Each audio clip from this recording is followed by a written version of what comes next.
MVP. That's one. Right field. Forget about it. Rangers strike first.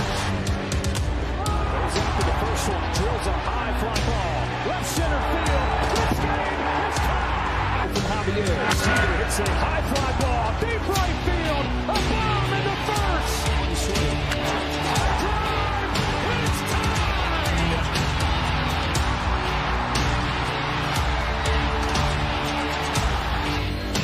Corey Seager smashes the ball down the line. Goodbye. Now Seager to right center field. Way back there. Shot again. Corey Seager does it again. It's Texas Rangers win the World Series. The Willie Mays Most Valuable Player Trophy presented by Chevrolet. Is there any doubt? Corey Seager. Hi, and welcome to another edition of Right on Rangers Live. And perfect timing. Corey Seager up to bat right now in the top of the eighth. Rangers have 2 outs, leading the Boston Red Sox 6-1. It's a beautiful thing. The Bret Boone era off to a good start. Shoot, I'll take this any day, man. 6-1 ball game. Evan Carter back up with the big league club.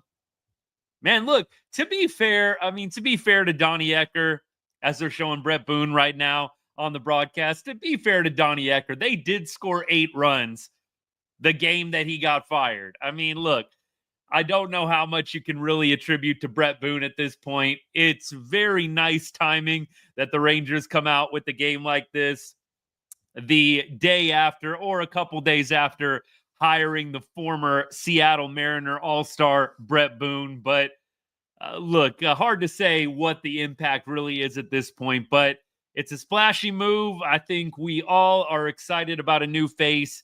I have my doubts about how effective Boone may be, and it's probably going to be nothing really related to him, honestly. I think there are some aging stars on the Rangers that have something to prove, and there really needs to be a stopping of the excuses at some point, no matter who the hitting coach is. You got to hit. You got to produce.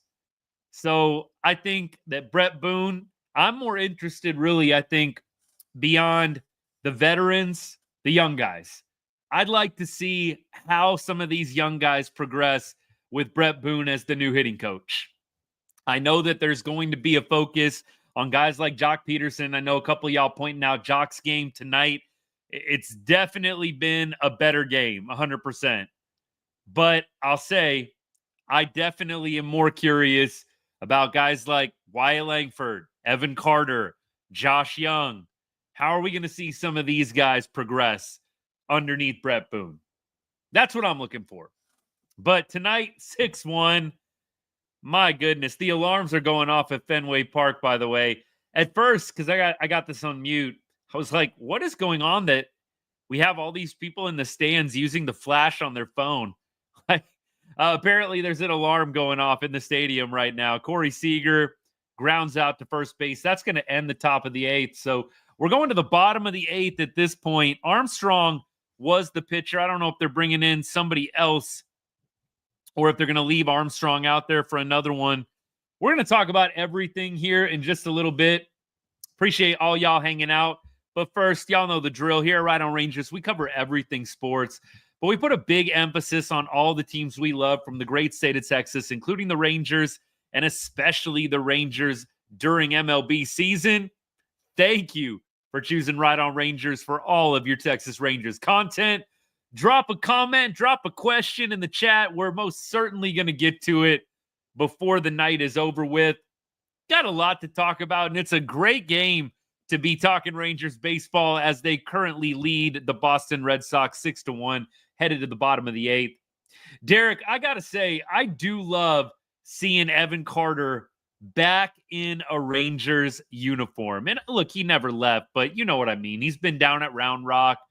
I just love seeing Evan Carter in a Rangers uni. It just feels good. It feels right. I definitely have enjoyed watching him tonight. And you know what? Dude gets a hit off of a lefty in his first game of the 2025 season. Can I just overreact for a little bit? That's a good sign.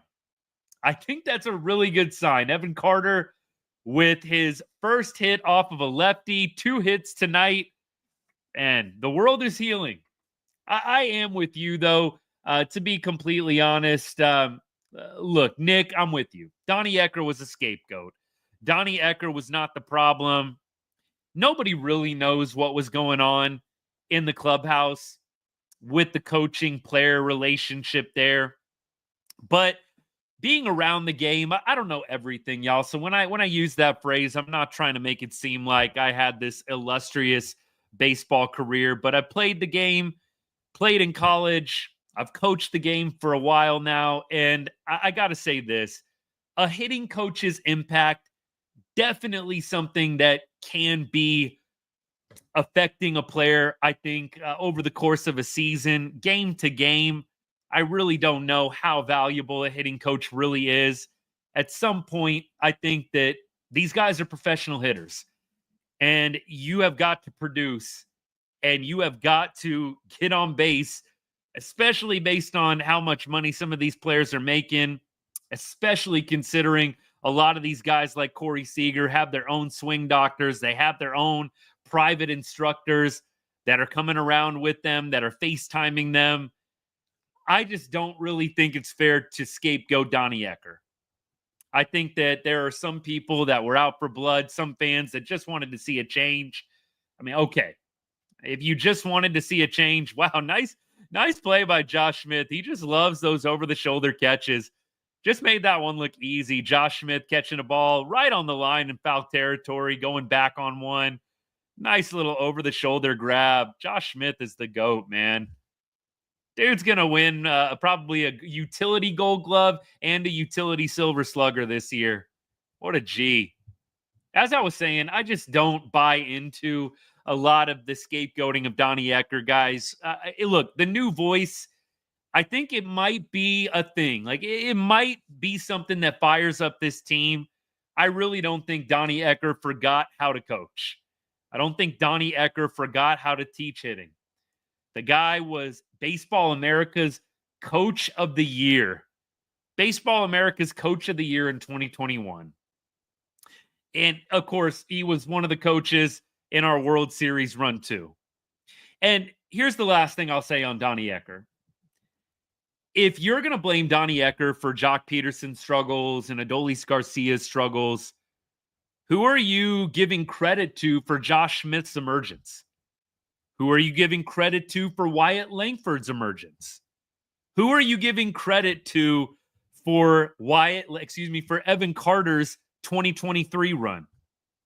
Like, for everybody that's blaming Donnie Ecker for some of the veteran struggles, who are you blaming, or who are you giving credit for, I should say, credit to, for some of the Rangers players that are doing really well? I think that Donnie Ecker probably deserves quite a bit of responsibility for Josh Smith's emergence and Silver Slugger last year. I mean, look, it's got to go both ways, right? If Donnie Ecker's taking the blame for how bad some of the bats are, he's got to get credit for some really quality stories within the Rangers organization. Again, if Evan Carter in 2023, just totally raking throughout the postseason, Evan Carter hit like 300 in October. Does Donnie Ecker get credit for that? Or are we just blaming him when Jock Peterson goes 0 for 41? And again, to be fair to Donnie, the Rangers broke out on Sunday, 8-1. I know I said last thing, but last thing on Donnie Ecker. I would have liked to have seen Donnie get a couple weeks with a healthy Corey Seager. I would have liked to have seen CY wait just a little bit, give Corey Seager in the lineup a little bit of time to percolate. I don't really think it was fair to give Donnie the axe. Corey's off, rehabbing. Definitely not doing a rehab assignment or anything, but he's not playing and the team's not doing great. It kind of makes sense, right? I would have liked to have seen them give 2 weeks with Corey Seager in the lineup before making a decision on Donnie. I think Bret Boone's going to do fine. I personally don't think that the impact of Bret Boone is really going to be all that well known. It might be easy to say, if we have a great offensive run here, yeah, it's Bret Boone. Bret Boone is just getting his feet wet right now, right? He's not doing a whole lot. He's getting to know guys. It's not like he came in and flipped everything the Rangers were doing on its head today. Dude's just getting his feet wet, getting to know some of these players. We're never going to know the true impact. But I think that Donnie Ecker deserved a little bit better. He was bench coach, offensive coordinator when we won the World Series. You've seen a lot of young players like Josh Smith and Wyatt Langford and Evan Carter emerge since Donnie Ecker got to the club. I think he deserves some credit along with all the blame that some Rangers fans are giving him. All right. I got to get to y'all's comments and questions. Phil, I do think Osuna is going to get a promotion. I think he'll get a promotion to AAA. I did notice they promoted a catcher. I forget who it was to AAA. I thought they would have promoted Osuna for sure and added him to the 40-man. But look, maybe that's coming later. But I think Osuna is definitely going to get a promotion to AAA in the near future. Yeah, Dylan Giolito, that's a good point. I take it with a grain of salt. Giolito, I would not consider to be a very elite pitcher. I mean, I'm not trying to be a hater, but this is a good guy for the Rangers to face. Lucas Giolito, not the best of the best. Red Sox definitely have some better arms. Austin, what's good, man? Thanks for tuning in. Appreciate you. We keep going. Would I trade Adolis Garcia or Josh Smith? I would probably trade Dolly. I'm not trading Josh H. Smith, the GOAT. No, thank you. Y'all woke up that third game against Seattle. Yeah, look, I definitely think that they found something when Corey Seager made it back to the lineup. Let's just be real. Having Corey Seager back in the lineup makes a huge difference. It's why I really wish they would have waited to fire Donnie Ecker. Just give it a little bit of time. Let Corey Seager be back in this lineup for a couple of weeks. We go from there. The Rangers and Red Sox, I don't know if it's just the conditions, but they're kind of trading baseballs getting thrown over people's heads right now. Robert Garcia just threw a baseball right at Rafael Devers' head. Corey Seager had a ball thrown over his head in the half inning previous. I kind of wonder if they're playing a little back and forth right now, Rangers and Red Sox, man. There have been a couple of baseballs thrown over batters' heads today. I thought Evo and some of the control issues he had, Evo threw a ball over Bregman's head, but it was pouring rain. I think it was pretty obvious that it wasn't intentional, but then a ball got thrown over Corey Seager's head, and now a ball gets thrown over Rafael Devers' head. Robert Garcia comes back very next pitch, strikes out Devers. I wonder if this is going to be something that goes on a couple more days here, if we're going to see a little more retaliation now that the Rangers have kind of answered back and thrown a ball right at Rafael Devers' head. I don't know if there's anything to it, but I'm curious to monitor that. Keep going. We need Josh Young's bat to come alive. I definitely agree with that. And Brad, appreciate the comment, man. 100%. If you've got a healthy Corey Seager in the lineup, it just makes all the difference. That's why I know I've said it multiple times, but we got people coming in and out, so I hope y'all understand for some of my repeats. But that's why I thought the Donnie Ecker firing was unfair. You didn't have Corey Seager the past 2 weeks. The day that you actually mixed up the lineup a little bit and Corey Seager started hitting third for the first time, the Rangers raked in Sacramento. Then he gets hurt. Corey Seager does. You don't have him for a week and a half. The offense looks terrible, but you don't have your best hitter. So I would have liked to have seen them give Donnie Ecker and the Corey Seager lineup, if you will, a couple of weeks and then make a decision, right? If Corey Seager's back for 2 weeks and the offense is just still doing terribly, okay, maybe you make a move then. Maybe. But I do think that the resurgence of the offense over the past 2 games has a lot more to do with Corey Seager being back than it does with Bret Boone being the new hitting coach. John, yeah, thank you. There has been some chin music tonight. Like, Nobody's gotten hit, I don't think, but there's definitely been some back and forth throwing the high and tight cheddar. Absolutely. Hey, first game at Globe Life. Enjoy it. Enjoy it.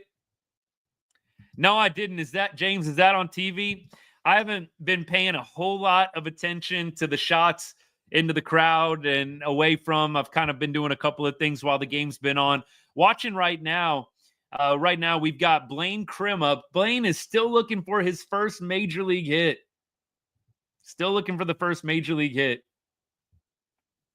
JK, what's good, man? Disagree with what? Donnie Ecker? I don't think it's fair to judge Donnie Ecker based on 2 weeks without Corey Seager. We can agree to disagree on that one, my friend. I don't think Bret Boone could have done a whole lot better with our offense minus Corey Seager.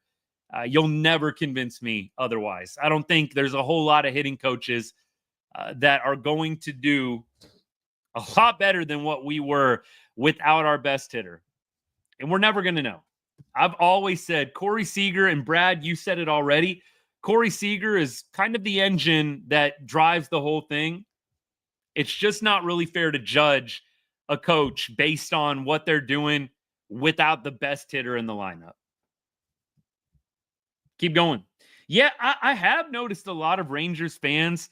I haven't noticed like specific things they're doing or anything like that, but I have noticed they have cut to quite a few Rangers fans on the broadcast. That's great. Blaine Krim flies out, by the way. So Blaine still looking for his first hit. I kind of feel like, don't take this the wrong way, but I'm kind of getting some Davis Wenzel vibes off Blaine Krim.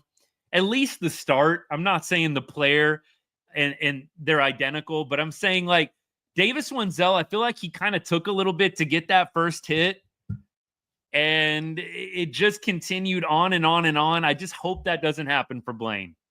He's getting an opportunity right now. Berger down at AAA.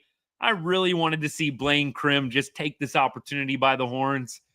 But having a tough go initially here. Still looking for that very first hit. He has been on base. Took a couple of walks. Still looking for that first hit, though. I just hope it comes sooner rather than later. I feel like when guys struggle to get that first hit for a while, it just affects their first stint in the big leagues. And a lot of these guys don't have an endless runway. Blaine Krim does not have an endless runway here. He kind of needed to make a little bit of a splashy first impression. So I hope he gets that first hit sooner rather than later. And my dream for him is that after that first hit, the floodgates open up for the guy. James, I agree. It's definitely been a little bit weird with the strike zone tonight. Oh, shoot. Dolly just smashed one, man. He's 3 for 3 on the night. Good for him. Good for him, man. Jeez, if we can get some of these vets hitting again. Jock Peterson getting 2 hits. Love it. Garcia getting a couple of hits. Love it, man. 3 hits tonight for Dolly. I think they'll give him a hit on that one. Would have taken a really nice pick play by the Red Sox shortstop there.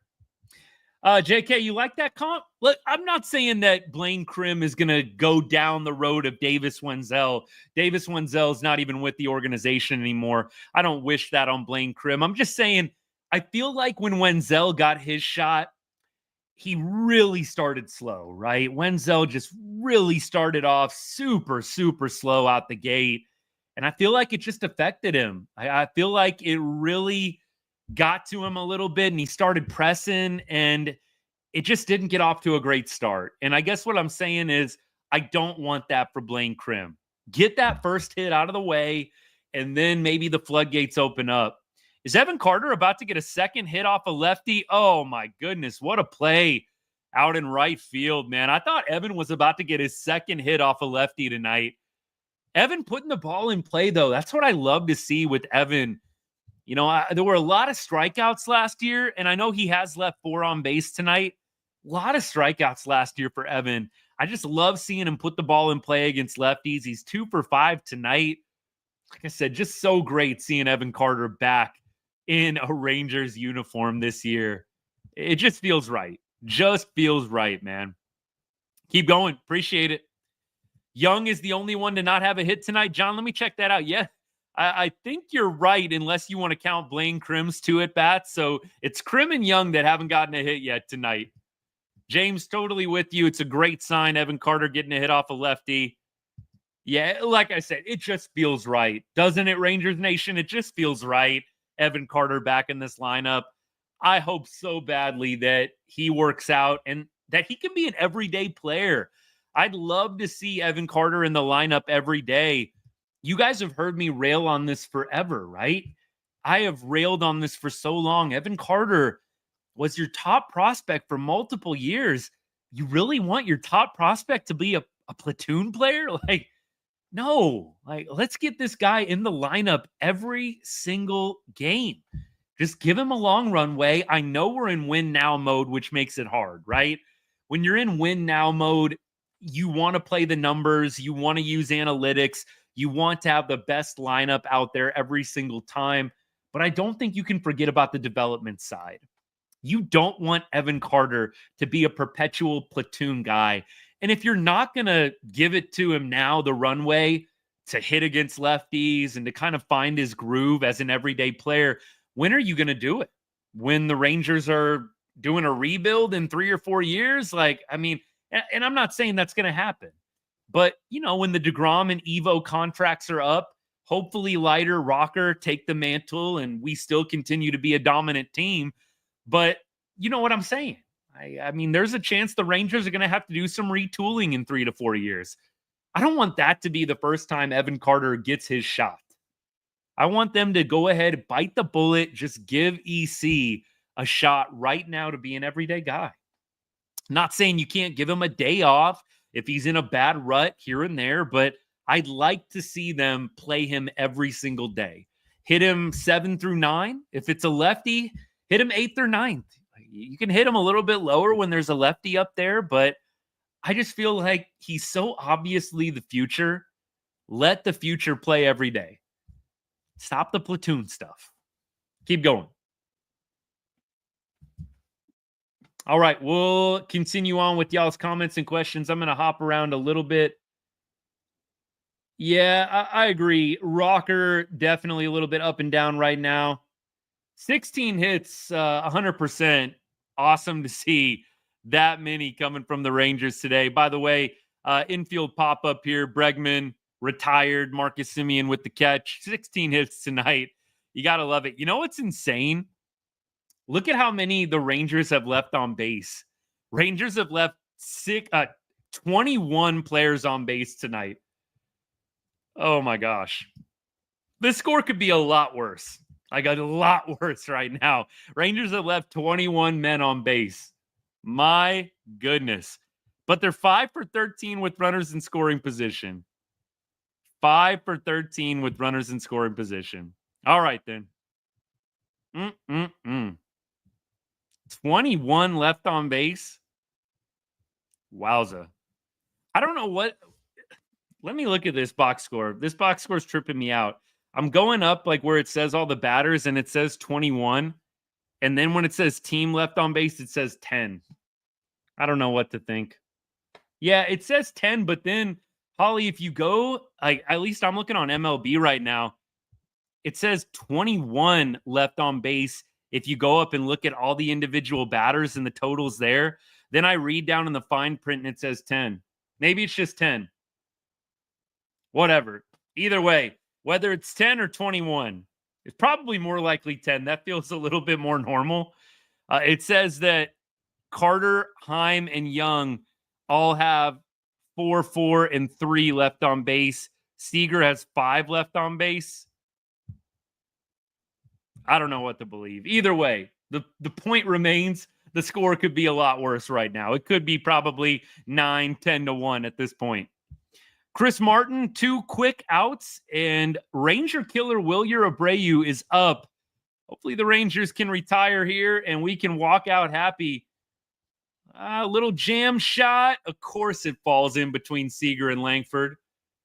Freaking Wilyer Abreu, man. Dude just can't go back to the dugout when he's facing Rangers pitching, although I think that was his first hit of the night. So we've actually done pretty well to contain him tonight. But, man, he got jammed badly there by Chris Martin. Just a little duck fart that falls right in between Seager and Langford, man. Couldn't have been worse hit. But here we go. Trevor Story up now, 0 for 3 on the night. C-Mart, runner on first base, trying to close this one out. 2 down, bottom of the 9th. Let's keep going. Scott says, love the changes being made in the season. Yeah, I think that at minimum, the change lets people know that CY is not playing around, and it does send a message. I think that the move to hire Boone was more about sending a message than actual improvement. I don't know if that makes sense to y'all, but that's how I see it. I don't think Bret Boone is going to crazy change what a lot of these guys are doing overnight. Maybe over the course of the season, we'll see some nice tweaks here and there with approaches and mechanics. But right now, the move, like for the immediate future, was more to send a message than anything. Right? That CY is not happy, the front office isn't happy, and results need to be there. We're not waiting around anymore. No more excuses. Results. So I think that it'll definitely make its mark in that way. I think it has. I'm sure that there were some guys that enjoyed Donnie Ecker. I'm sure there were some guys that could take him or leave him. It's kind of how it goes with everything in life. Bosses, coaches. Some people love, some people not so much. Some people are indifferent. I think, though, it's going to send a message. There needs to be some production happening sooner rather than later when it comes to this offense. By the way, Wilyer Abreu takes second base, so that takes away the force. Martin is in a 2-2 count, 2 outs. Let's see if he can close this one out. Yeah, Brad, I'm with you. Ecker wasn't the problem, but there needed to be some kind of message sent. You had already sent down Jake Berger, so I think that probably jolted some of the players a little bit. Leody getting released. By the way, Leody picked up by the Mariners off of waivers today. I think a change of scenery might actually be really good for Leody. I think that it actually could make a really big difference for him. I don't think he's going to become an all-star necessarily, but I could see just a new team, a new franchise. By the way, C-Mark gets the strikeout here, so Rangers take this one. 2 wins in a row.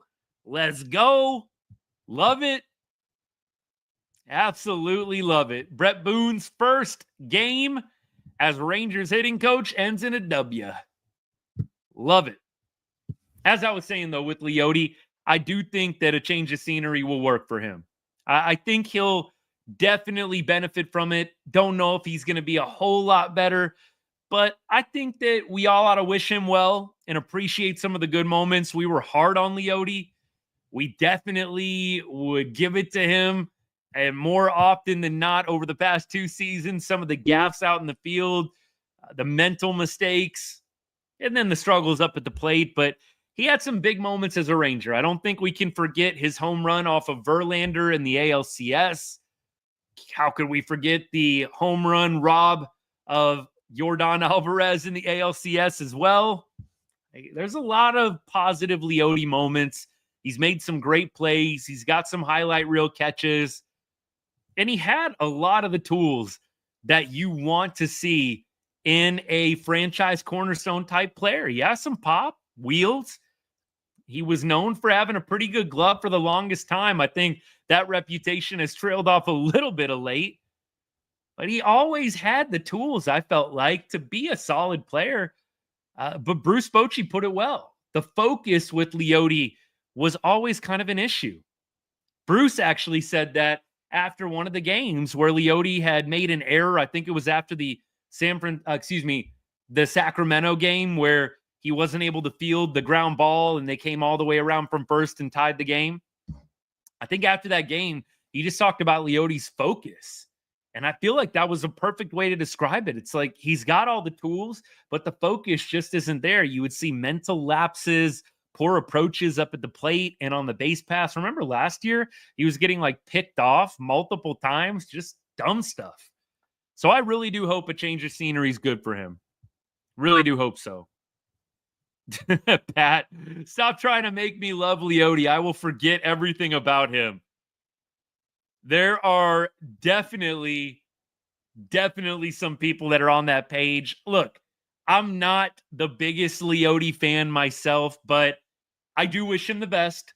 I'm glad that the Rangers moved on from him. I want to see Evan Carter be an everyday guy. Love seeing Evan Carter back as well. Love seeing Evan Carter back, Brad. It's great. Absolutely. Who are you talking about, Brian? Sorry, man. I'm missing your comment. Andrew, yeah, maybe. Look, I hate to break it to y'all. I don't think Bret Boone did very much today. Y'all really think Bret Boone just started lighting it up? I really don't think so. I mean, I definitely could be wrong, but just my best guess, Bret Boone probably arrived in Boston maybe yesterday with the club, probably started getting to know some guys. Dude doesn't even know half these guys. I don't think he was in there starting to change people's swings and approaches day one. But if y'all want to think that, I'm not going to take it away from you. I won't do it. But I'm here to tell you, I don't think Bret Boone has probably talked a ton of hitting with a lot of Rangers players up to this point. Y'all believe whatever you need to believe, though. We won. I don't really care either way. We got the dub. But Bret Boone's getting to know guys right now. They were talking about this on MLB Network.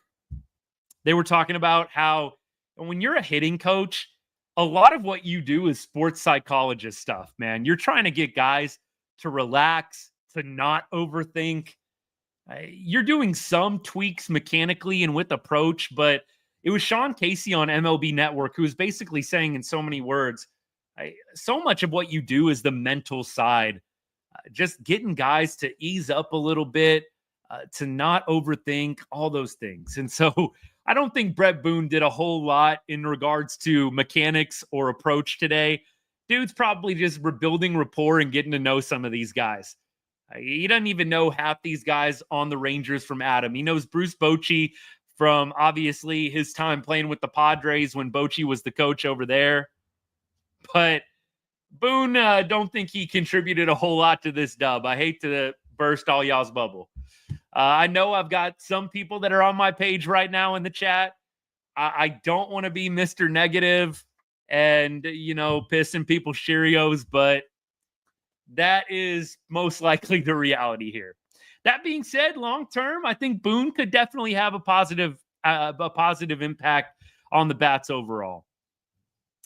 John says, lucky game. Look, I personally am taking it this way as well.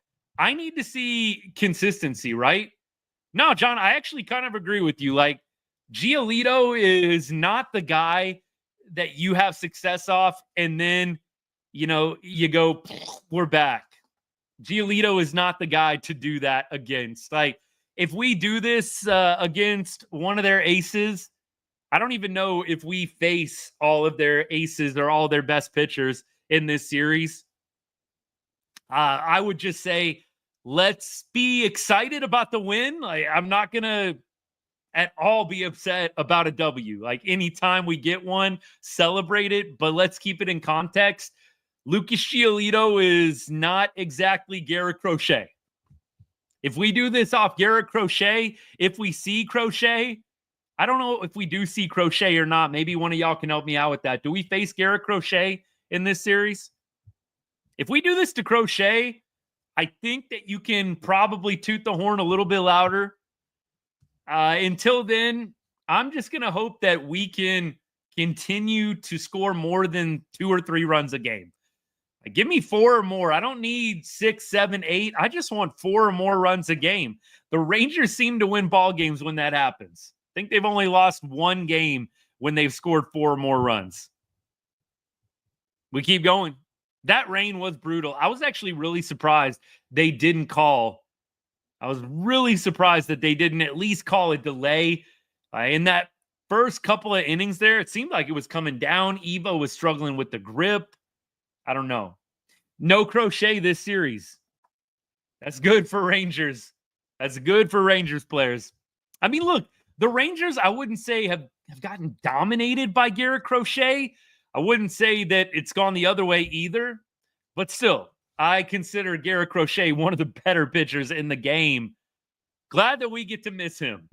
We're not that awesome against lefties when we throw out the lefty lineup anyways. We got to sit. Well, I don't know. Maybe they're going to play Evan Carter every day, but we got to sit Evan Carter. Jock Peterson sits. And I know some of y'all might be giving me a little pushback mentioning Jock Peterson, but I like what I'm seeing from Jock of late. I've said that, so y'all know I'm not just coming in hot taken after a multi-hit game from Jock. I've said it for the past several games. I like what I'm seeing with his at-bats and approaches up at the plate. I think Jock is coming around. I'm not going to say he's back. I'm not going to say we're going to see a dominant run coming out of him the next 2 weeks, but I just like what I'm seeing. He's hitting the ball hard. It's finally starting to find some green grass, and I just think we're going to see a nice little positive run from here. How positive, I don't know, but I think it's going to be a good little streak for Jock over the course of the next few weeks. We keep going. Pat, I was not aware of this alternate pronunciation. I'll have to check it out. John, appreciate that, my friend. Thank you so much. Appreciate the compliment. It is kind of wild. John brings up a good point. Like no homers at all in this game. That's actually a really good thing, because what has been our biggest complaint? It's been the Rangers. They live and die by the big hit, live and die by the homer. So to see them score 6 runs without a home run, I love it. I think it's a really positive sign. You normally see the Rangers winning games like this, and you've got Seager hitting a 2-run homer, a couple of other solo shots mixed in there. To see no home runs, but 6 total runs on the board, I love it. Love it. Eric, appreciate it, man. Thank you so much. Everybody's welcome. I always say this. And look, I'm a fan of baseball in general. Y'all obviously know what the show's about, but I am a huge fan of baseball in general. I can talk ball, talk any team, any player. Clearly, we're going to lock in on the Rangers a little bit more, but everybody's welcome. And I've said this a number of times. I actually enjoy the other perspective. Ultra Modern, if you're still hanging out, this is what I'm talking about. Sometimes I do this as well. I like to see what the other teams have to say. So the comment, I showed one of your other ones, Ultra Modern. One decent game hitting in Raymond and Baxic are in love. That's why I always watch the opposing team's broadcast. Look, I will listen to the radio guys a lot. Baxic and Raymond, I got nothing against them, but I always enjoy syncing up the radio audio when I'm watching MLB TV. That's how I watch, by the way. I know a lot of y'all probably watch on RSN or another local feed. I have MLB TV, and they let you sync up radio guys and the TV feed. I do that all the time. I love listening to Nadell and Hicks and Sandler, all those guys. But it is interesting to listen to the opposing broadcast every now and then. I got to say, I think we need to pump the brakes a little bit on the Donnie Ecker, Bret Boone swap and how much it really matters. This move was to send a message. We're not going to really know the effect Bret Boone has until later on in the season. And like I said, if I was you, I would be paying less attention to the vets, more attention to the young guys. Why? The young guys are much more impressionable. Vets, takes a lot to get vets, at least some vets, to change. I mean, what's the saying? Can't teach an old dog new tricks. I think that applies when it comes to hitting in baseball sometimes with these guys who have been in the league forever. So I think the young guys, more impressionable. See what Bret Boone can do with some of these young players. Josh Young, Evan Carter, Wyatt Langford. Can he take the next step under Bret Boone? These are the kinds of things I'm looking for with Bret Boone. If Doley figures it out, great. If Jock Peterson figures it out, awesome. I don't know how much you're going to be able to attribute those things to Bret Boone or not. It all depends. How much do Jock Peterson, Corey Seager, Adolis Garcia, all these guys lock into offensive coordinators and hitting coaches over their own private instructors? These are the things we're not privy to. Reese, I'm glad you brought up the Jock bunt. Did y'all see that? Jock was facing a lefty. I can only imagine he was doing it because there was a lefty on the mound. I just did not get, I had to chuckle, and I wasn't as mad about it because we were winning. But what the heck was the Jock Peterson bunt with 2 strikes thing? I get it. It's a lefty, and you're not that great against lefties, but really? And I know there was probably a shift on, but I don't even care. Dude, what are you doing bunting with 2 strikes? Look, y'all would see me go off a lot more had we lost this game, but we won, so I'm not going to. We keep going. Pat, that would be sick if Boone actually, or if I got any Rangers player on the show. I think I got to get probably a smidge bigger, and y'all are a big part of that, so thank you. We actually just went over 7,000 followers on TikTok last night. So I got to say thank you to all y'all. If you are a new follower of the account, I'm very, very grateful for you. I appreciate it. And if you're a new follower and you followed off one of my videos, I hope you can kind of get a feel for the format and how we do things. Of course, y'all are going to see a lot more and get a lot more from me in the lives. And the lives are fun, man. We love going back and forth with people. We don't always agree, but I love the back and forth. Y'all have great comments and questions. Keep the show fresh. But of course, I would say in the shorts and the reels, we're a little more punchy, a little more, a smidge more hot takey, if you will. But look, I definitely feel like regardless, whether it's a short or whether it's a live, you're getting my genuine takes 24/7, as much as I can possibly put out. We are working overtime with some of the moves the Rangers have been making of late, though. Whew! Like, it's a good thing, but y'all, I have been like limited 5-6 hours sleep the last few nights making content. And I know that y'all definitely have come out strong supporting, and I appreciate it, man. It's been fun. You got to enjoy these moments where the Rangers are at the forefront. Like, they were on MLB.com front page for like the first time in a long time. Bret Boone being named the new coach made MLB.com front page. Love to see it, man. Anyways, thank you again to y'all for all the support. I appreciate you. Merch, really, I don't know if I'm on merch level yet. Y'all are not going to see me get too ahead of myself. I don't know if we're ready for merch yet, but I'll say this. I'm thinking about it, but we're going to wait.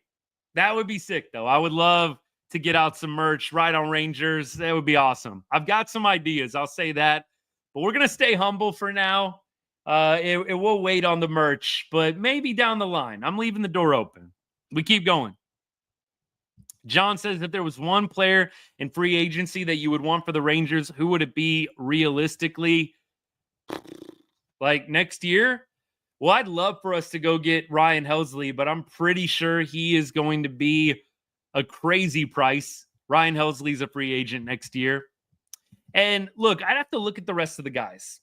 I think that Bichette is a free agent. I don't think he really fits, especially with Walcott's emergence. Ozuna is a free agent. What I would kind of think might be interesting is doing something like a Adolis-Ozuna swap.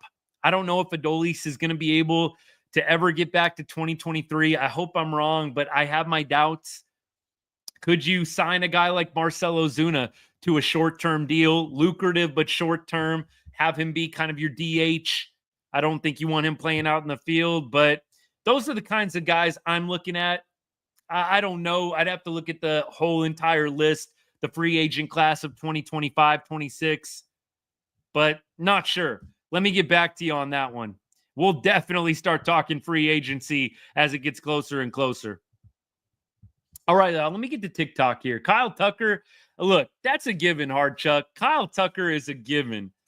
I think y'all know how I feel about Kyle Tucker. We know he played for that little brother down in Houston, but I definitely think if you just take a step back and objectively consider Kyle Tucker's game, it's hard not to love almost everything about it. Dude's got a lefty sweet swing. The only negative, I think, going against us getting Kyle Tucker is we've got a lot of outfielders already. Look, Evan Carter, Wyatt Langford, there's 2 spots gone right there, basically. So now in right field, You've got maybe Kyle Tucker, a spot for him, but then you've got guys like Osuna. Are they going to maybe have Walcott play a little corner outfield until Corey Seager, Marcus Semien move along? I don't know. I think you make an exception for Kyle Tucker. If you can get Kyle Tucker, if he wants to be in Arlington and you're willing to pay the money, you make it happen. Kind of like I said about Nolan Arenado. I know some of y'all were like questioning the fit. I'm kind of like, get the dude in Texas and figure it out later. Get him in a Rangers uni and it'll work itself out. So I feel the same way about Kyle Tucker. Yeah, it feels like we're a little crowded at outfield right now. I think you'll figure out a place to put Kyle Tucker in the lineup if you can go get him. We keep going. Great game by Young Jock. What did he go? What was the final line today, Jock Peterson? 2 for 3? Was that what it was? 2 for 3 today? Yeah, I X'd out of the box score real quick. I'll go back to it. By the way, while I'm looking, let me see what else happened around the league today. So Angels are tied with the Blue Jays. A's and the Mariners are beating up on each other right now. That game just started in Sacramento. St. Louis, Milwaukee beat Houston. Wow, Houston lost. Rangers win. This is an amazing day, y'all. Just got a little bit better. Heck yeah, man. So we've got 2 AL West teams beating up on each other. The Angels and the Blue Jays tied. Angels are a little bit behind, so we're not too worried about the Angels. They want to win a game here or there, so be it. But look, I'll take the L. But the Rangers with an opportunity. I guess that's a tough one because A's and Mariners, aren't they both ahead of us right now? Let me go to standings right quick. And I think this is updated now. Let's see. Rangers have won 2 in a row. And they are 3 games out. Yes, A's are a game out of the Mariners. So we're 3 games out. And if the A's win, we would improve to 2.5 games out. All right, then. I'll take it. It was a good day. Great day. Amazing day. It's a great day when the Rangers win. It's always a great day when the Rangers win. You get that upgrade, though, to amazing. It goes to a new level when the Stros lose at the same time. It just does. It just does. All right, y'all. Let me keep going here. Is Schwarber a free agent, Pat? Is that right? Like I said, I know that y'all have caught me a little bit unprepared here. So I'm going to totally get out in front of this mess. I need to know my 2026 free agents. I do. So I'm going to be better for y'all next time. But beyond Kyle Tucker and Ozuna and Bo Bichette, I can't say I've got my eye on a whole lot of other free agents. Schwarber's a free agent? 100%. I would love if they would go out and look at a guy like Kyle Schwarber. And I know that some of y'all might look at his average over the past few years and maybe turn up your nose, but dude is an elite on-base guy and elite in terms of power. I'd love to have a Kyle Schwarber in the lineup. 100%. Keep going. Let's see. Twiz, what was it that you were wanting to talk about? Sorry, man, I missed your earlier comment. And by the way, TikTok, I'm going to lock in on you guys a little bit more. So if I missed a comment that you want me to go back to from earlier, drop it again for me one more time. I don't mean to be annoying or a pain, but TikTok, if you got a comment you want me to read out, you want me to answer a question, drop it for me one more time. I'll lock in on you guys here for a little bit. Big Time Texan, what's good, man? Look, I want to see us go get a bat. I want to see us go get a bat. Please. I don't know if you can rely on this offense to totally stay locked in for the rest of the year without any other slumps. And look, every offense is going to slump, but the one that we just had for the past week and a half while Corey Seager was out, I don't know if you want to watch that again. And I do think that it's probably logical to assume Corey Seager is maybe going to be on the IL one more time, 2 more times throughout the year. Hopefully it's just like another 10-day stint, but chances are Corey Seager is going to need another IL stint at some point. Soreness, a hammy, a groin. It's always something at one time or another with Corey. As long as he's good for the playoffs, I don't care. But I would really prefer not to watch this Rangers lineup without Corey Seager for 10 days do what they did just a week and a half ago on. Like, I don't know. I really feel like at this point, you got to go out and get a bat. You got to go out and steady the ship. Keep going. Natalie, are you saying my connection isn't very solid? Am I reading that right? Or are you saying something different? Sorry if my connection's not awesome, y'all. I'll see what I can do on the other side of things.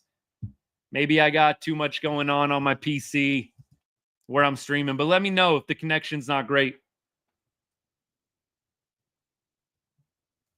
Let me see. Hate to say it, but maybe move Young and Simeon. I don't know. I really don't know what they're going to end up doing with Marcus Simeon.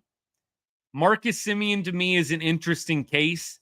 And I know that Marcus has looked better over the past couple of weeks, but he's got 4 years left on that deal, y'all. And I love Marcus Simeon, heart and hustle guy. Simi is probably the guy that I'll be the least frustrated with despite the results, just because I think he's such a great teammate, gives you everything, grinder, all those things. But I do wonder, 4 more years of Marcus Simeon, I just don't know if it's going to be something that's sustainable without the Rangers doing something different. I'm not saying they're going to trade him, but when you've got guys coming up like Walcott, maybe it's going to be Walcott replacing Seager and Seager moves to DH. But I do wonder, 4 more years of Marcus. That's a long time. And I love Marcus, but he's getting up there. I'm not saying he can't be a productive player and be a nice piece at the bottom of your order as he ages. But Marcus Simeon making a lot of money, and he's going to make it for about 4 more years in a Rangers uni. With Evan Carter's back history, he shouldn't be your everyday center fielder. I think that there is something to be said about that. I think they're going to be careful with Evan Carter. I don't want to see them platoon him. I don't want to see that happen, but maybe it will. Maybe he is going to be a guy that has to manage the back injury for the rest of his career. I hope not. Dude's like 22, 23 years old. I really hope that doesn't continue to be a problem for him. I think it's a fair point. I still don't want to see them platoon him. So if you're going to have him play every day, maybe he's just one of those guys, a la Corey Seager. Every 7th game, every 6th game, you're giving him the day off. At some point, you've got to figure out if he can play every day, though. I know that you got to baby the back a little bit, but you got to figure out if he can play every day. So I am definitely more of the mindset to take the training wheels off. I'm not saying run him into the ground, but take the training wheels off. Stop with the platoon on Evan. See if he can be an everyday guy. He got a hit off of a lefty tonight. I'm not saying it means he's back. He's going to start mashing left-handed pitching, but I think it's a start, and I'd like to see them work him into the lineup every day. Keep going. Yeah, Bo, I mean, Carter, he could have had 3 or 4 hits. It was a great play. Was it Abreu making that play out in right field, that last one? I mean, look, that ball, the last ball he hit wasn't smoke, but Evan Carter had some nice ABs today. He put the ball in play, had 1 strikeout, but 2 for 5. And you put the ball in play 4 out of 5 times. I mean, Evan used his speed a little bit on one of those hits. Right? Didn't hit the ball very hard out to shortstop, but so fast, nobody could make a play on him. That's what you got to do if you're Evan Carter. With the speed he's got, you just got to put the ball in play. He was striking out way too much last year. Maybe the back injury was a result of it. But I do think Evan Carter, if you can just put that ball on the ground, you can put that ball in play, a lot of good things are going to happen. And clearly Evan's looking to do a little more than put the ball on the ground. Line drives, driving the ball out of the ballpark. He can do all that. But with how many strikeouts he had last year, I'd like to see him return to the basics. With that speed, being one of the fastest guys in baseball, just put the ball in play, man. Seriously. Put the ball in play. me keep going here. I got to do one of these verifications again. Never fails. Let's see. What do I got to do here? Which of these objects shades you from the sun? Okay, sweet. I passed. Adoli's looking better, but guys, I got to see consistency. I love what I saw from Dolly tonight. I hope he's okay. I know he kind of gimped up a little bit there after legging out that infield single. Bregman made a nice play, but Dolly was hustling all the way down. Hit first base kind of weird and then slowed up. He stayed in the game, so I'm hoping everything's okay. But, guys, I got to see a little more consistency out of some of these players. Give me a week of them hitting 250 to 300 for me to start feeling better about them. I like what I saw tonight. I'm not going to get negative, but I'm just saying before I claim that anyone is back or on the upswing, give me 4 or 5 games of looking pretty solid, and then I can kind of get on that page. Berger just got a hit. Hard Chuck, that's awesome, man. Good for him. I don't think Berger's going to be down for very long. Although it starts getting kind of interesting, doesn't it? Because you've got right now a situation where, like, the lineup tonight, it's kind of the lineup you want to roll with, isn't it? Like, I'm looking at the lineup tonight. Smith, Langford, Seager, Peterson, Simeon, Garcia, Carter, Heim, Young. Like, correct me if I'm wrong. Isn't that kind of the lineup you want to roll with? I'm not saying Berger can never play or that he doesn't fit at all. Like, for example, maybe you DH Berger against lefties. Does Berger have a fit in this lineup right now? I don't know. I kind of would submit to you against right-handers. Isn't this the lineup that you want? I don't know how much better Berger makes this lineup. Again, let me read it to you. Smith, Langford, Seager, Peterson, Simeon, Dolly, Carter, Heim, Young. Against a right-handed pitcher, where does Berger really fit? Maybe I'm just not thinking about it right. I think you could maybe get him in as a DH or as a first base play against a lefty. And maybe, yeah, Hard Chuck, if Berger is hot, of course you want to get him in the lineup. But do you really want Berger over any of the guys that I just mentioned if you're facing a righty starter? I don't know. This is something I'm interested in. I kind of want to hear the feedback from y'all. Maybe I'll do a video on this and put it out over the next couple of days. Regardless of how Berger does in AAA, I don't think he's going to be down there long, but what's the fit for Berger against righties? And I look at this lineup that they put out tonight. I really don't see a great place for Berger to fit in. Unless, I don't know. Unless you're subbing out, let's see, Evan Carter on an off day, Jonah Heim, Josh Young. Who are you subbing out to get Berger in? I don't know. We'll see. You can switch him and Young. That's true. If you want to maybe spell Josh Young, Berger can play third base. And maybe you want to get Josh Young out. You could put Smith down at third base and have Berger play first. But I'm just saying, I don't know if Jake Berger has an everyday role anymore. Feels like Berger is kind of going to become one of those play maybe 4 out of 7 days type guys. Maybe the organization sees it differently, but I don't see a much higher ceiling doing a whole lot different than the lineup that they put out tonight. Unless you're facing a lefty. If you're facing a lefty, I think Berger's an obvious play at DH or at first base. But if you're facing a righty, I don't really see a fit for Jake Berger in this lineup. Keep going. This is the POD group. Evan Carter, Wyatt Bangford, Josh Smith, Walcott, Rocker, Leiter. Absolutely the youth of the nation. 100%. This is a great quote. Sam, I appreciate you, brother. This is a good quote. This is Eric Nadell talking about the situational hitting. The quote from Nadell was, this Bret Boone is really good. He shows up on the first day, and we see everything we wanted. Now, look, there's obviously a little bite behind that comment if you're really reading into it. Look, Bret Boone didn't do a whole lot today, y'all. Come on now.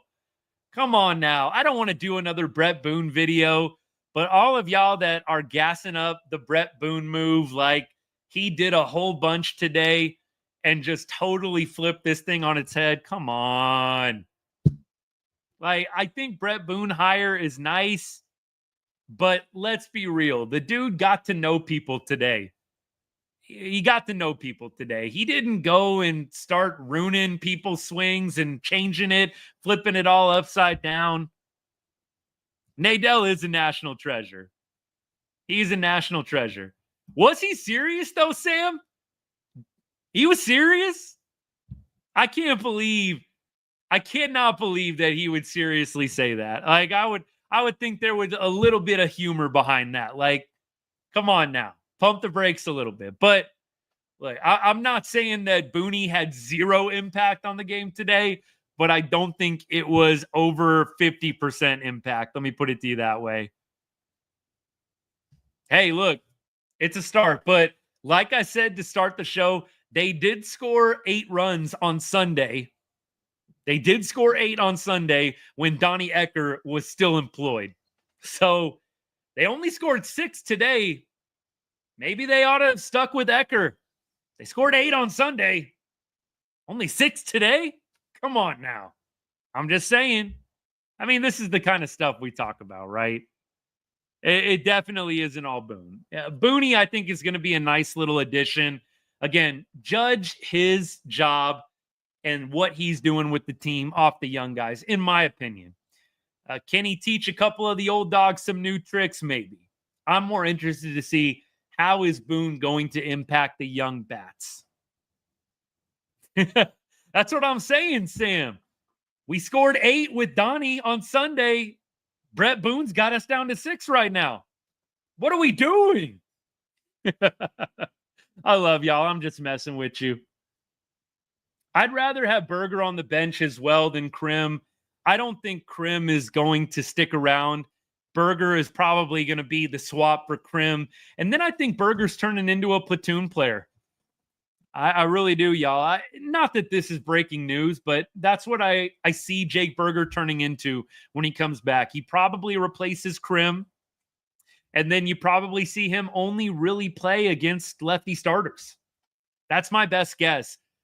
Maybe I'm totally wrong, but I don't think Berger has an everyday role in this offense anymore. This would be so sick and twisted. Pat, this is one of the gold comments of the night, bro. We're having some fun now. This is what you can do when the Rangers win. Just let loose a little bit, have some fun. Pat says, for all y'all on TikTok that can't see this, you can't ring up Ecker. He's going to go to Seattle and turn Leody into a menace. Wouldn't that be sick and twisted? Seattle hires the Rangers leftovers, just like they did with Leody, right? And Leody becomes this perennial all-star under Donnie Ecker, now in a Mariners uniform himself. You can't write a more sick and twisted story than that, Pat. But I know I could count on you for something that golden, man. That is straight up gold. Jet, we're having fun now. Jet says, Boone telling Jock to bunt makes him an offensive guru. Was that Booney who told Jock to bunt with 2 strikes? This is a great show, y'all. This is the most fun I've had on the show in a while. Y'all are awesome. Jock is heating up, Zach, 100%. I am on YouTube, too. So, look, I don't care how y'all watch. TikTok is cool. If y'all want to watch on YouTube, that's cool, too. It really doesn't matter to me, but those are my 2 big preferences. Looks like that's pretty much all we got. I don't know if we got anybody in on Facebook or X or anything. There's like a couple of people here and there, but if y'all want to watch on YouTube and you're on TikTok, feel free. Same thing for y'all on YouTube. You want to flip over, it won't bother me at all. Whatever you prefer. I stream to just about everything. Instagram, Facebook, X, like all the social media. 100%. Josh, if you're still watching on Instagram, by the way, I do hope Berger gets things turned around as well. I think he will. He had a hit tonight, according to Hard Chuck, but I don't know if Berger's going to be an everyday guy anymore.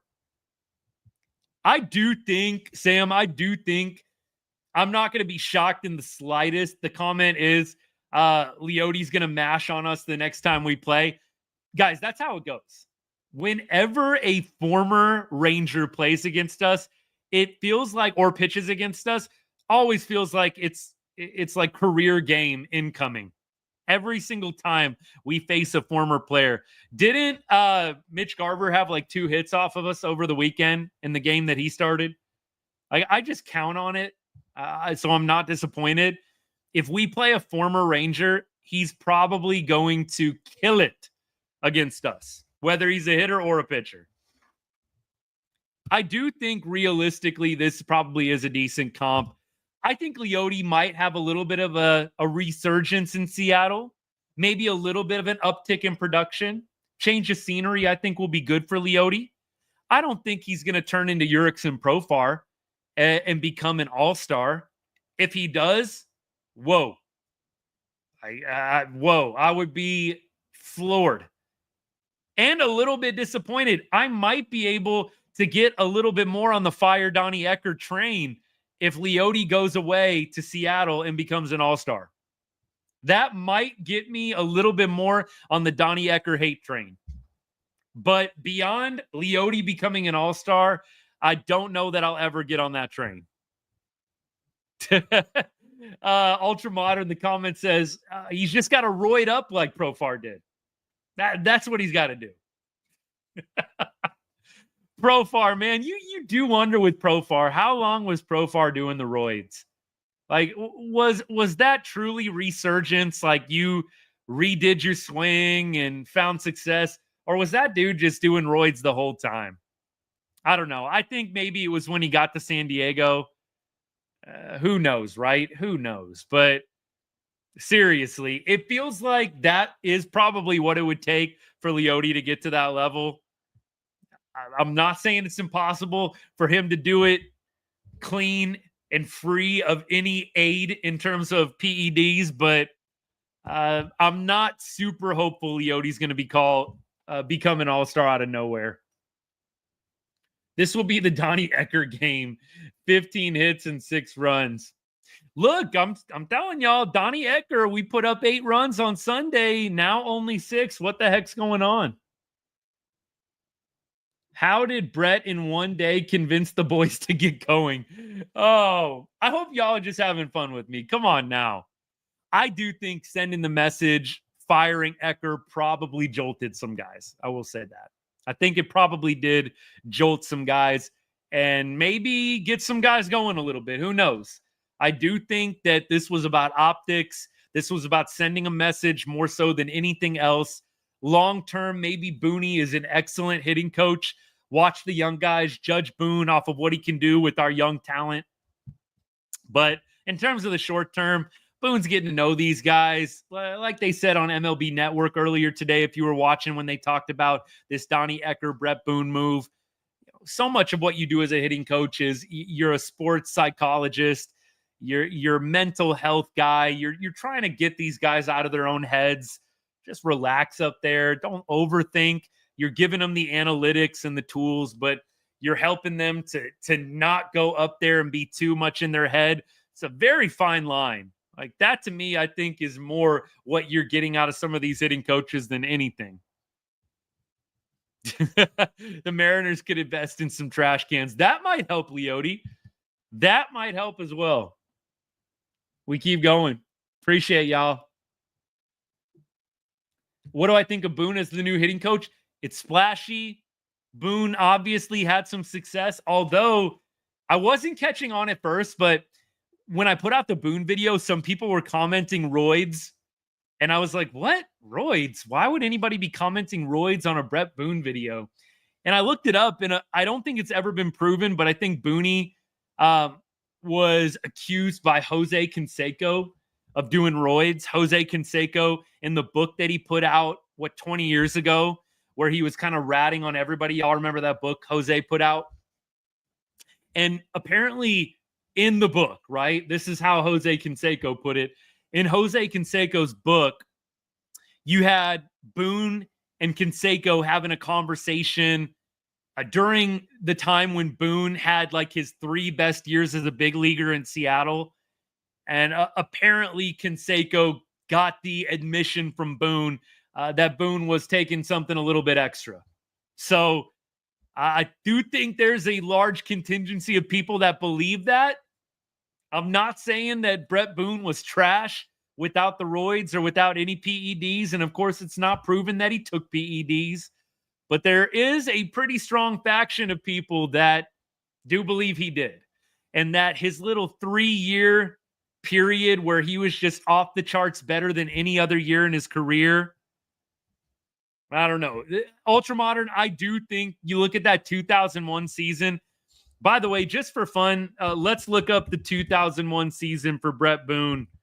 And let's just lock in on the stat jump. So in 01, Boone hit 37 bombs, drove in 141 RBI. He did hit 35 bombs in 2003, but see, that's the 3-year period. Then the fall off out after that was pretty epic. So like Boone from 01 to 04 routinely was 25 bombs. Then all of a sudden totally fell off. 04, he hit 24 bombs, 83 RBI. And then in 05, the dude just totally went downhill. I think he was injured that year as well. But it was like 01, 02, 03, the WAR was off the chart. 8.8 WAR in 01, didn't achieve anything more than 5.9. And in fact, before that was routinely like a 1 WAR guy, 1 or 2 WAR guy. So look, I think there's an argument to be made there. I do. Doesn't mean that he's not a good hitting coach or a good hitter, but I wasn't getting it. I wasn't connecting the dots. Why is everybody commenting roids on my Bret Boone hitting coach video? I had that happen on YouTube, and I had that happen on TikTok too, and I didn't get it at first. And then I kind of remembered, oh yeah, he was kind of accused in that early 2000s group. Let's see. Sam, I'm going to have to check this out. Admittedly, I've told y'all this, and it's not because I don't like watching other people's content. I sometimes just don't even have time for it with how much I'm pouring in, but I do like the DLLS guys. And I also love some of the other Rangers accounts that are out there, Rangers Nation, Rangers Savant. Those guys are awesome. I'm going to have to check out their takes. Keep on going. Let me see what else we got here. Riley, appreciate the Cal Raleigh comp. Wouldn't be a show without it. M's fan here. Thoughts on us getting Taveras? Look, I think Leody is a guy that had every tool in the box at some point in his career. And in Bruce Bochy's words, just didn't have the focus to match it at times. I'm ad-libbing a little bit there, but Bruce Bochy's excuses for Leody not performing well would routinely go back to focus. Maybe the Mariners can get him to really lock in and focus, and that mental side of the game can just be 100 for Leody. I really do feel like Leody is going to have a little bit of an uptick in Seattle. I hope that he doesn't burn or torch the Rangers in the process, but I just wouldn't be shocked if he had a little bit of a resurgence up in the Emerald City. Holly, that's classic. He needs to focus on his focus. That's exactly what I'm saying. Thank you. He needs to focus on his focus. Please figure that out. All right, next. What do we got? Biggest weakness on the Rangers right now? I think the biggest weakness is, and it's coming around, but it feels like it's been the DH spot. Last year, we had Travis Jankowski DHing at times. And Jock Peterson, I think, is coming around. But I feel like for 2 years, the Rangers have not gotten hardly any production out of the DH spot. So if you're talking offense, I feel like it's DH. I would love to see Jock Peterson become a staple, but and really lock it in and have a really productive rest of 2025. But as of right now, and as of last year, when you had Travis Jankowski DHing at times, that's kind of the spot that I'd like to see the Rangers really fix long term. And they tried to do that with Peterson. He's coming around. It hasn't worked out great so far, but that is my offensive hole that I'd like to see filled. And maybe Jock is on his way to doing that. But if he's not, I'd love to see them pick up a bat that could fill that DH spot more consistently, where we're getting production routinely out of that place in the lineup. Pitching-wise, it's got to be the closer spot. I'm a C-Mart fan. I would love to see him excel and do well in the closer role, but I would like to see the Rangers add depth at closer. Absolutely. Keep going here. Appreciate all y'all hanging out. Sam, no Travis Jankowski hate. In fact, let me tell y'all this little aside. I brought this up before. If I ever want to just like inject adrenaline directly into my veins, okay, just a straight up injection of adrenaline.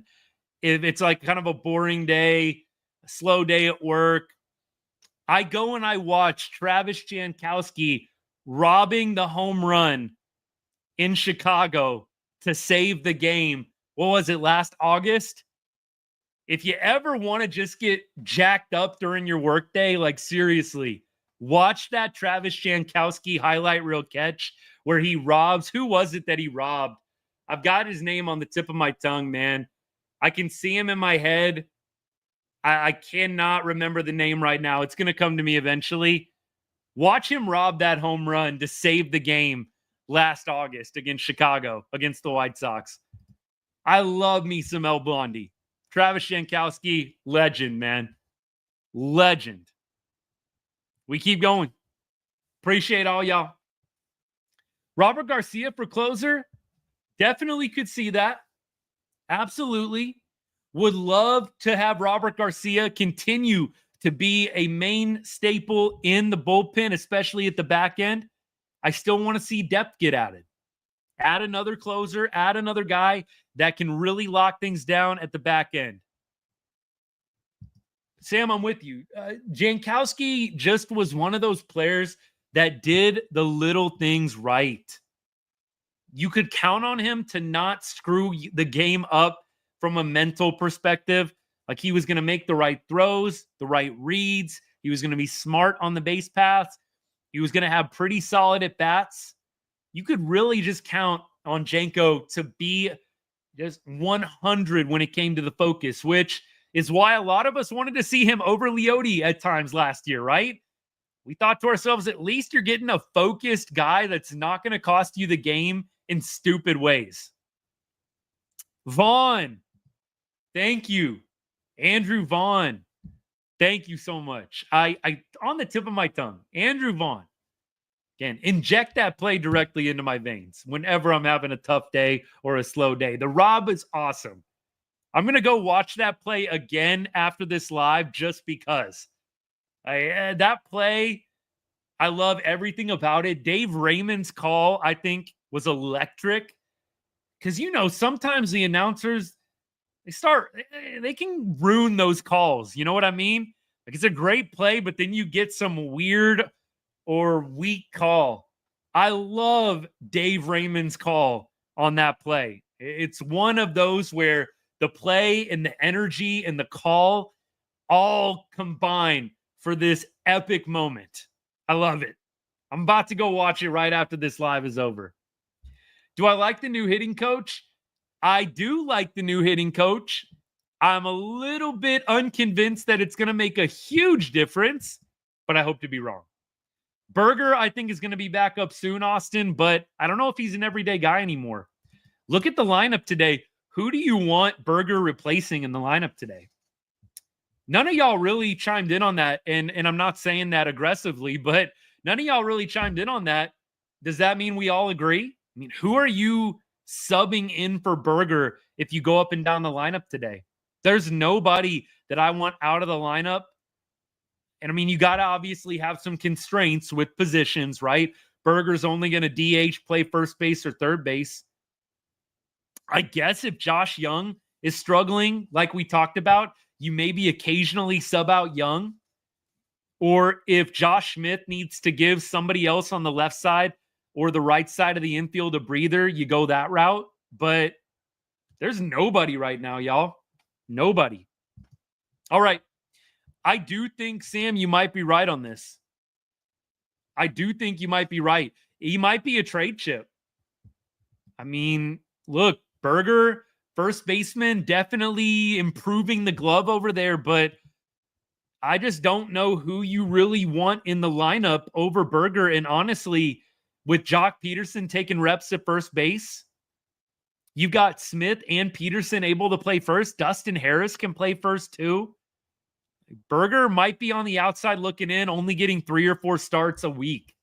I think he might be an every other day platoon type guy. Okay, Pat, thank you. Because I was kind of waiting to hear from other people to see. And look, I know my connection can be crap sometimes. And I've told y'all this. I know you can't tell. Maybe y'all can tell on TikTok, but I know y'all can't tell on YouTube. If I gave you the wide angle right now, you would see a bunch of crap over here and a bunch over here. Because I do this entire show out of my garage. And the Wi-Fi is pretty good in my house, but not amazing.